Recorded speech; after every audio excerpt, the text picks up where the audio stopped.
we present part 2 of Institute, Destitute, Substitute by Nigel Banks. Yes, I can see that. But what I don't get is how you've ended up here. My old fault. I was never any good with money. Shirley always used to take care of all the practical side of things. After she died, I fell into a deep depression and got myself into debt. That's when I stupidly allowed myself to be ripped off by one of those financial scams. They took me to the cleaners and I had to sell the house to repay what I owed. What about family or friends? Couldn't they have helped out? I don't have anyone, really. Now Shirley's gone. Nobody close. No children? A son from my first marriage. But he emigrated to Australia years ago. Haven't heard from him in ages. We were never close. I've probably got grandkids out there I've never seen. That's too bad. You got kids? No. I couldn't have any. We did talk about adoption, but it never came to anything. Both of us were focused on our careers, so we put our energies into those and having exotic holidays. We both love to travel. I've got cats instead. I suppose they're my children. I would like to have a dog, but with us both out at work all day, it wouldn't be fair. Maybe when I've retired, Talk about wishing your life away. No, you're right. Best foot forward, count my blessings, or whatever mindfulness cliche you can come up with. Lord, is that the time? Folks will be starting to arrive soon and I haven't got the place ready yet.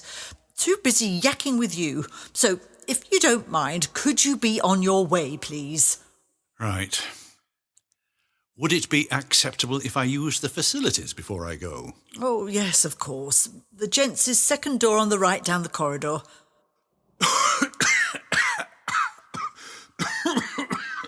I say, what's wrong with your foot? You're limping. Oh, just blisters. Occupational hazard for the itinerant. These shoes were kindly donated to me when my old ones gave out. They're a bit tight. There's a first aid box in the kitchen. There'll be some plasters you can use. Thank you. What's your name, by the way? I forgot to ask. Does it matter? I'll be gone soon. I don't suppose we'll ever meet again. I know, but I'm Lydia. Lydia Greenwood. Charmed, I'm sure. The name's Rayner. Pleased to meet you, Mr. Rayner. Are you really, though? Am I not rather an inconvenience? The unexpected interloper who's added to your troubles in paradise? You won't give me a second thought once I've gone. Just another chance encounter, best forgotten. I get them every day out on the road. Well, that's very cynical. I prefer to call it plain speaking, which is what I thought you liked, isn't it? Excuse me. Nature calls. That's me told. Great. Just what I needed. Hi, Judith. Everything okay? Oh, no, you're kidding me. Oh, so there's no chance he can get here in time? Oh, no, of course, not his fault. Just our luck. Ruddy trains. I'll call Norma and give her the heads up. She can think of something. She is the chair, after all. About time she earned her stripes. Right, thanks for letting me know. I can take my time setting up now. Doesn't matter if we're starting late. OK, see you later. Bye. Bye. Oh, best laid schemes and all that. What I'd give to be sat at home with my feet up and a nice glass of Chardonnay in my hand. Oh well, better ring Norma and give her the bad news.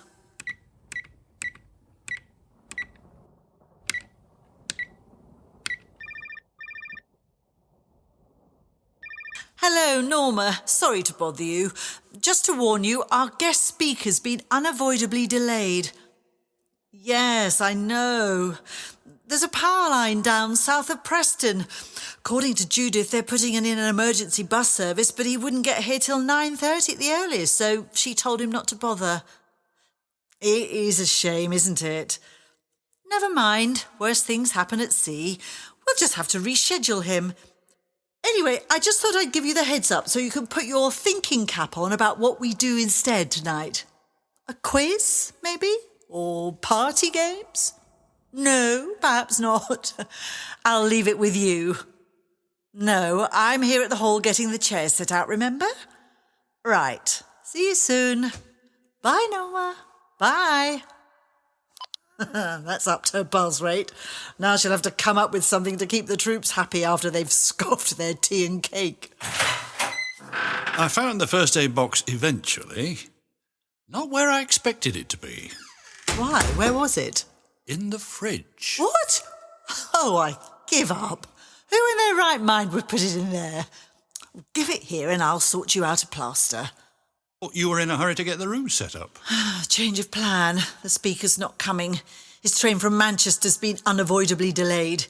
He wouldn't get here in time now. So we'll have our normal agenda followed by the refreshment break and then sit twiddling our thumbs making superficial chit-chat, no doubt. Unless Norma Brooks, our illustrious chair, can come up with an impromptu alternative. At least I should be able to get home in good time and have an early night. That's a shame. It seems fate, or the gods, depending on your creed, have decided otherwise. Well, God may well work in a mysterious way, but sometimes the mystery's a bit too deep for simple mortals like me. Yes. There are more things in heaven and earth than are dreamt of in our philosophies. Did you make that up? No, that's Shakespeare again. He has a memorable quote for most situations. I mean, he had a working vocabulary of over 30,000 words. That's not to mention the words and phrases he himself invented, many of which are still in common usage today. Really? Such as? Well, let's see. Accommodation. Belongings. I bet you've used those words hundreds of times. Footfall. A word now so popular in our retail-mad society. Well, you learn something every day. If I'd been told that kind of stuff when I was at school, I might have taken more of an interest. The way we were taught it just seemed so dry and, well, irrelevant. Talking of footfall, we'd better inspect the damage. Come on, get 'em off. I beg your pardon? Your shoes and socks. I want to have a look at those blisters. I must apologise for the state of my hosiery, not to mention the feet within them. A definite aroma of Stilton, or rather a ripe camembert. Don't worry, we'll soon get them fettled. Or should that be feedled? More like a well-aged gorgonzola, I'd say. My dad always used to say that good cheese should smell of old toes. So if this sock were a piece of cheese, I'd wolf it down. When did you last eat, out of interest? I found a half-eaten pasty in a rubbish bin this morning. I don't like pasties, but you can't afford to be choosy. Dear, you must be starving. I'll bring you some tea and cake once I've done your feet. Thank you. That will be most acceptable. Apologies again for my dirty feet. I'm afraid personal hygiene is one of the first things to go by the board when you become a person of no fixed abode. You stop noticing it after a few weeks, but other people don't, if you come into close contact. It's a sure way of acquiring a decent amount of personal space in the public arena. Ooh, ah. Oh, sorry. Clumsy me. It must be very tender there. There's some antiseptic cream here. I'll put some on the raw places and then put plasters on for now. It might sting a bit, but sometimes you have to be cruel to be kind. Do you realise what you've just said? Well, I was just apologising for hurting you. No, I mean cruel to be kind. That's Shakespeare again. Hamlet, Act 3, Scene 4.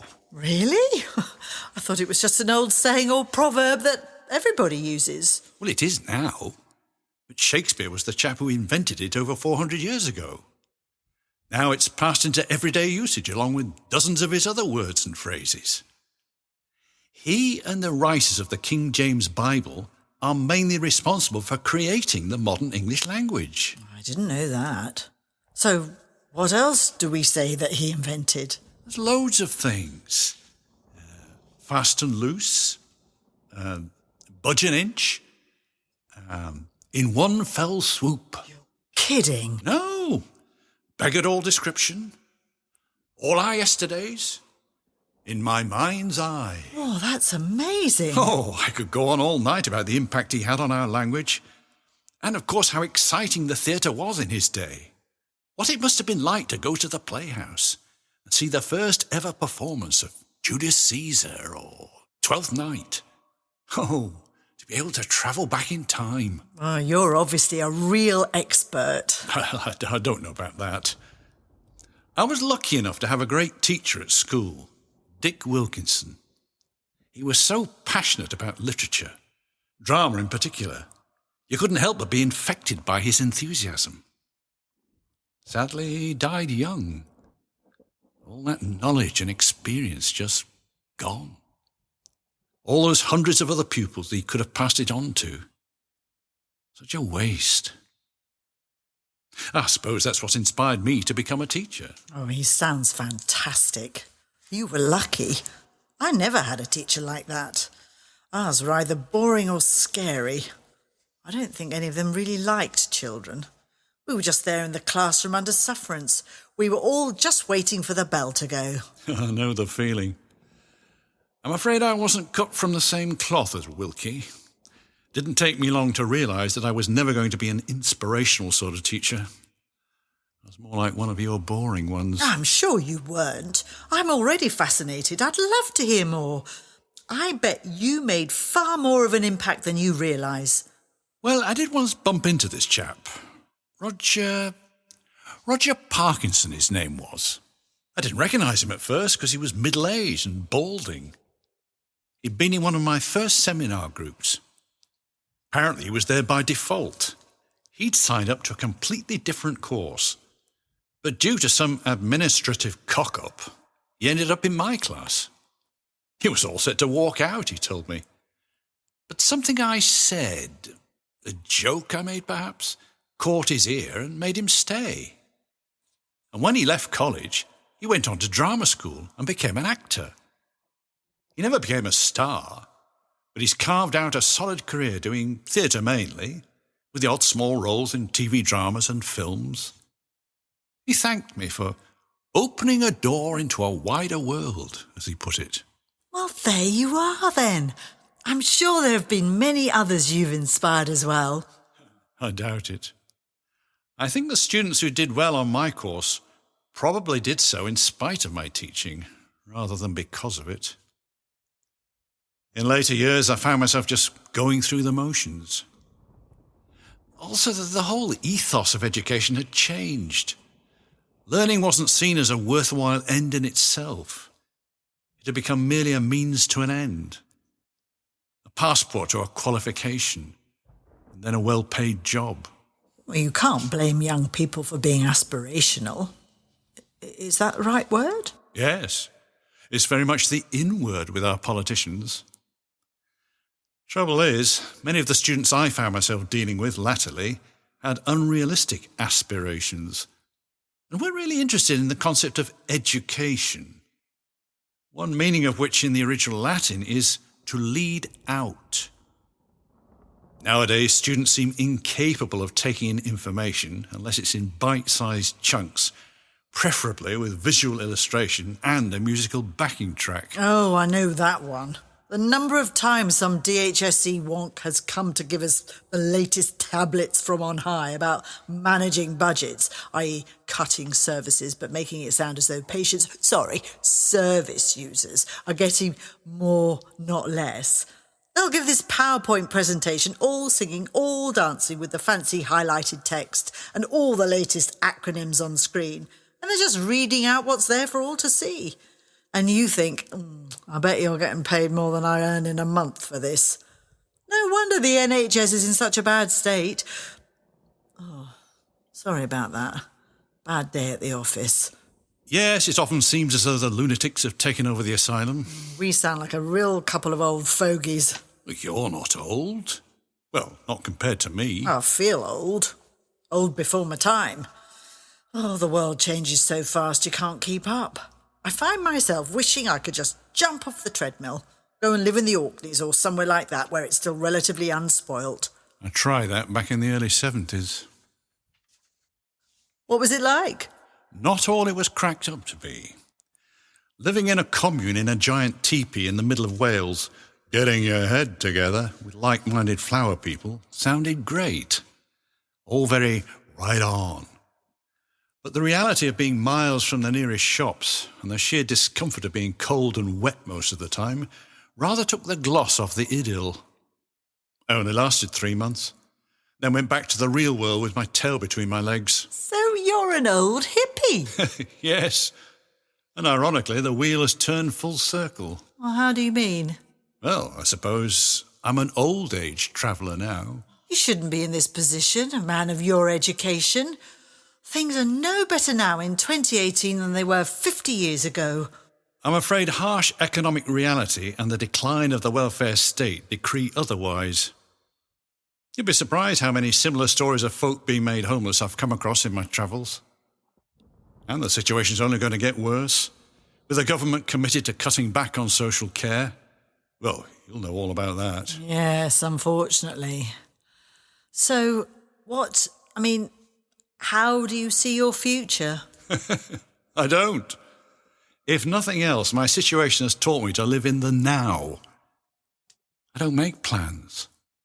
Just day-to-day survival. My perspective on life has completely changed. Small victories like a free hot meal or a bed for the night are giant bonuses. All those things one took for granted in a previous existence. Of course. Which reminds me, I'll go and get that tea and cake for you. Thank you. Much appreciated. I've just had a thought. It may be totally out of order, but how would you feel about being our guest speaker tonight, now that Dr. Addison's not coming? You could talk about Shakespeare and the language he invented, the things you were telling me about. I'm sure our ladies would be fascinated. I don't know. I'm a bit out of practice. Oh, you don't need to worry. You'll get a very friendly reception. Well, if you're sure. Yeah, I could talk about the playhouses in Elizabethan times and what it was like to go to the theatre in those days. Oh, they'll love that. We've got a fair few drama queens in our ranks. I'm looking forward to meeting them. I better start thinking about what I'm going to say. My brain works better if I stand up and pace around. I'll put my shoes and socks back on. Not those socks, Mr. Rayner. I think they've had it. There'll be some in the lost property basket. There may not be a matching pair, but at least they'll be dry. I'll go and see what I can find and bring you your tea. Things are looking up. Now, how shall I begin? How about...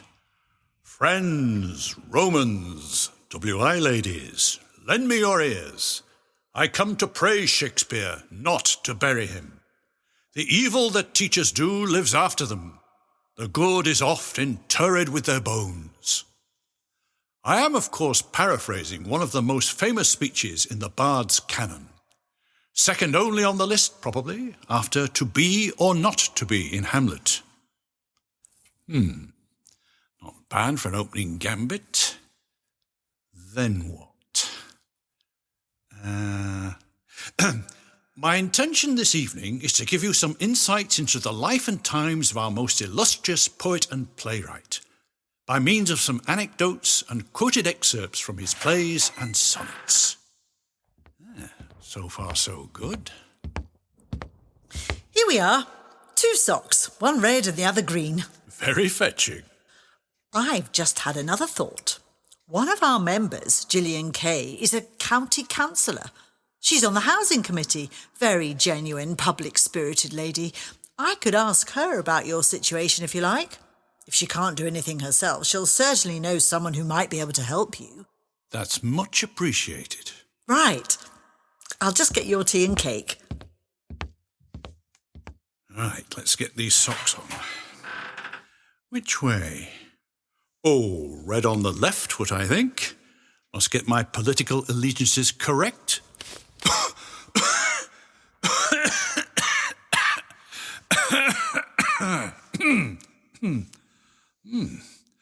Good fit, these socks. Shoes are still a size too small, though. At least I've got plasters on my blisters. Bit of protection.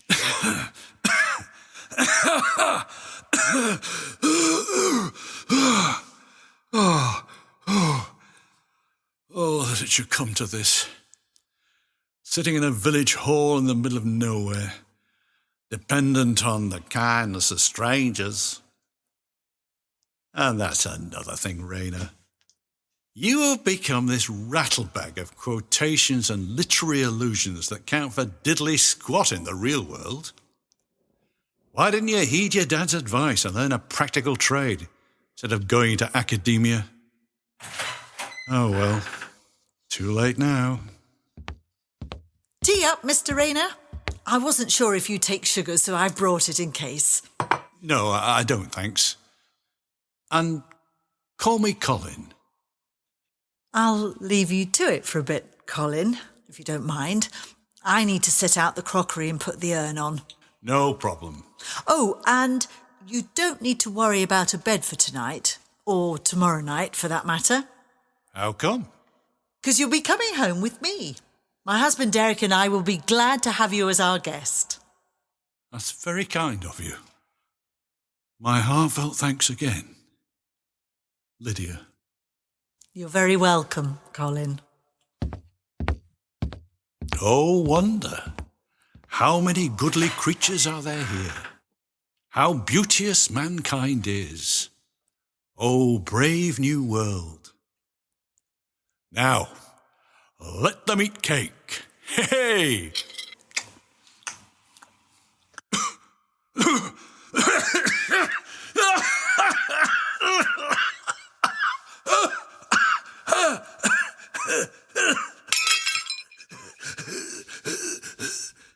If it be not now, 'tis not to come. If it be not to come, it will be now. If it be not now, yet it will come. The readiness is all. Hamlet, Act 5, Scene 2.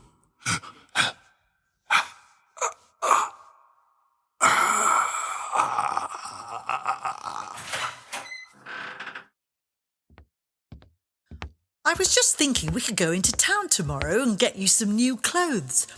I think the ones you're standing up in are past their sell-by date. Colin? Having 40 winks, are we? I don't blame you. You must be worn out. Oh, did you drop the plate? Colin? Colin, are you all right? Oh, no.